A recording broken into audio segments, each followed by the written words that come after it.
Questo progetto è nato perché come presidente dell'associazione A Cuore Aperto io ho il dovere di diffondere una corretta cultura sanitaria, e questo è stato il primo movens per cui ho scritto questo piccolo opuscolo. E poi perché ho voluto riflettere sui miei quasi 50 anni di attività medica e capire perché, nonostante decreti nazionali e regionali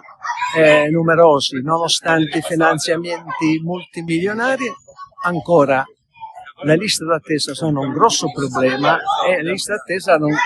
dimentichiamo che sono un'espressione dello stato della sanità italiana, non solo così un piccolo problema.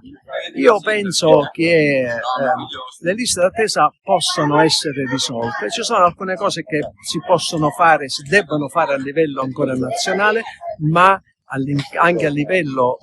di ASPA, a livello regionale, si possono fare delle correzioni che possono portare certamente ad una almeno riduzione delle liste d'attesa. Uno dei principi per risolvere il problema della lista d'attesa è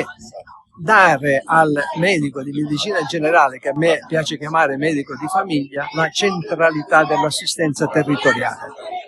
In questo contesto sono state aperte già numerose case di comunità nell'Agrigentino, e dentro maggio prossimo saranno aperte tutte le case di comunità previste. L'azienda di Agrigento sta facendo un ottimo lavoro e io mi auguro che anche questo aiuti a ridurre le liste d'attesa.